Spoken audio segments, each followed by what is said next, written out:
अशोक गहलोत अपने ही ऑफिस से चलाते थे फर्जी भर्ती का रैकेट। मुख्यमंत्री वसूलते थे मोटी रकम। जी हाँ, गहलोत साहब के पेपर लीक की कहानी तो शायद ही किसी से छुपी होगी।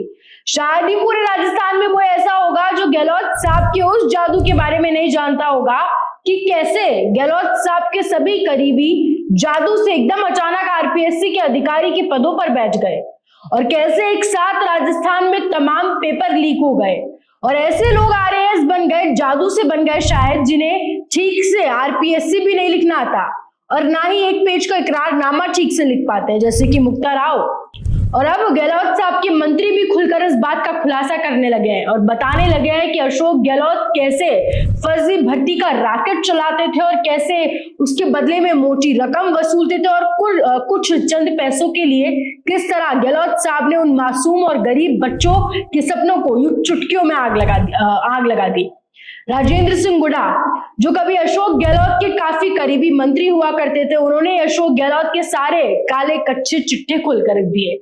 राजेंद्र सिंह गुड़ा ने एक इंटरव्यू के दौरान बताया कि संजय श्रोत्रिया, जो कभी गहलोत साहब जी के ऑफिस में यूं ही बैठे रहते थे, उन्हें गहलोत साहब ने वहां से उठाकर सीधे आरपीएससी का अध्यक्ष बना दिया, जिसके बाद एक लिस्ट गहलोत साहब के पास आती थी।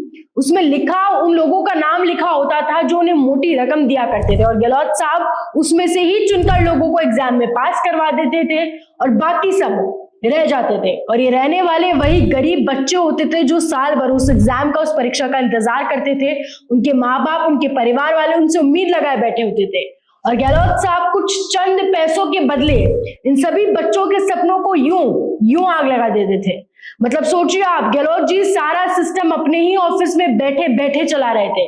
मतलब सीएम साहब ने एक कमरे में ही बैठे बैठे लाखों जिंदगियां यूं चुटकियों में बर्बाद कर दी, वो भी बस चंद पैसों के लिए। खैर, इस पूरे मामले पर आप क्या राय रखते हैं, कमेंट करके जरूर बताएं। जानकारी को शेयर जरूर करें और ऐसे तमाम अपडेट्स के लिए बने रहें राजस्थान उनके साथ।